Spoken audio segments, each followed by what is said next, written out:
Don't blink, it's your boy Ink. Welcome to the show. Hope you're doing well because I'm having a wonderful day on the 7th November 2024. We are going to be reviewing 2 movies and 1 video. I got you. I know I've been uploading a lot, so let's upload 1 video instead of 2 for free, of course. We're reviewing Hot Tub Time Machine 1 and Hot Tub Time Machine 2. Now, there's this really funny story with Hot Tub Time Machine, and it happens in 2013 where young Inky lives in an apartment where he doesn't have the cable. He doesn't have Wi-Fi.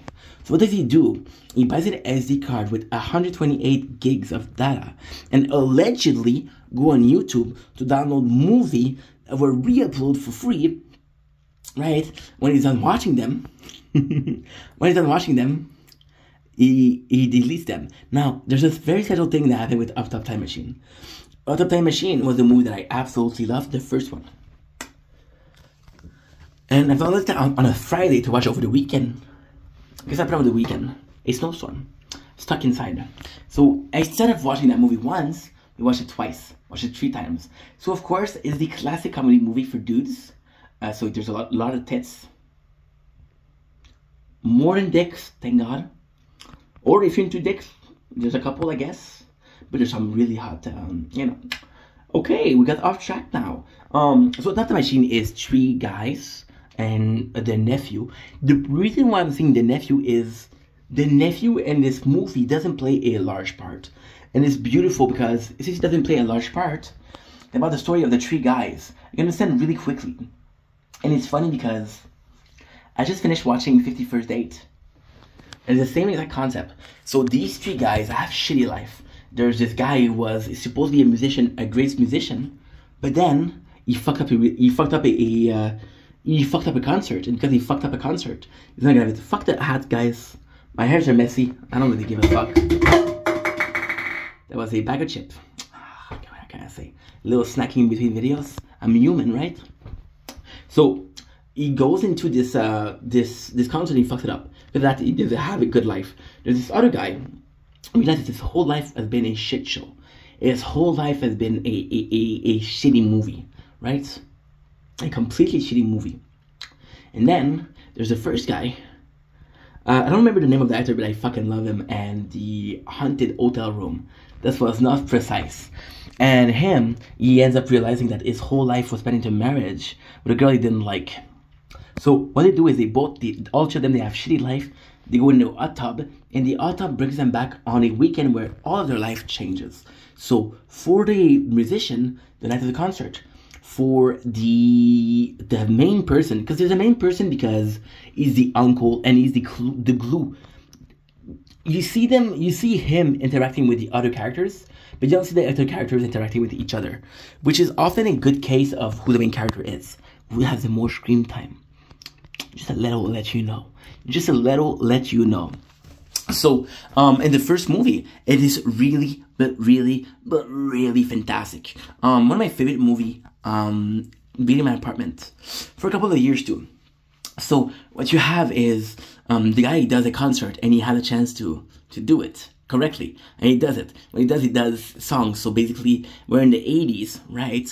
We get the song like Black Eyed Peas. Now, we have the main character who ends up, and it's actually very sad. There's this law of time traveling. They cannot change the past, right? There's this main character who ends up meeting the girl of his dream. And the girl of his dream, he didn't meet her because he wasn't in a relationship. But because adult, he knows that his relationship won't last. He doesn't give a fuck. It's like knowing, for example, how a movie ends. You're not interested in the movie. So he meets this other girl. And ends up being his wife. And he falls in love, but he has to maintain. And then you have the last guy, who is the only guy, the guy he wanted to commit, he wanted to unalive himself. He's the shittiest life of them all, but the only one that respects what happened. So what is really cool is we go back in time, which is already fucking cool if you didn't know. I need to convince you, let me convince you. The last guy who has a shitty life got beat up, realized that his friend were not really his friend. And that led him to a life of failure. It's the only one. So what is kind of cool is the concept. If you had a chance to change the thing that you did, would you change? And the crazy thing about the movie is all 3 of them in the movie at the beginning, they're like, no, I'm not going to do it. and all three of them do it, which is kind of cool, which is really cool. What am I forgetting? The movie is filled with funny jokes. It's kind of funny, but it's more so about the plot being interesting. There's a group of people that's like, yo, we're gonna bully them. But it's the same group of people that were bullying them before. So it's kind of cool. We realize that the asshole is the nephew father, which we didn't know, which is kind of cool. And the movie is really funny because, again, the concept is cool, but it's the bond of the people. It's like, oh, I know you suffered that night. I'm there for you. The three guys, they were suffering, and they both know that they were going to go through a traumatic experience once again. And they had a chance to help each other's. In some cases, they just made a mistake, and in other cases, they did the right thing. Pretty much the first movie. The second movie is not great. So in the first movie, we go in the past, and the second movie, we go in the future. So we have the nephew, and now the nephew is the main character. The main character from the first movie isn't there anymore. So now we're going in the future, and we realize that people getting killed, people that are time traveling are getting killed. We end up realizing that the asshole from the first movie, who was the total failure, stayed up in the past and became extremely fucking rich because he invented Google, he created Motley Crue, he invented things that he knew was going to happen, right? And the best thing about that movie is, it's in the future. So it's kind of cool that you see in the past or in the future. And the future, the second movie, the biggest problem, it's a good movie. Is it funny? Yes, it's a good movie. My problem with the second movie is you're in the future. And instead of wondering why you're like that in the future and fixing shit, you're stuck in the past trying to figure out who kills your future self. No, learn about the future. Learn about the mistake that you did.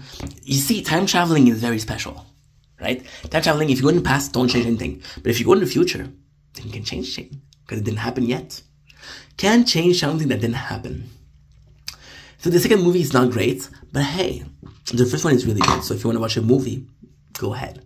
Love you guys. Take it easy. Peace.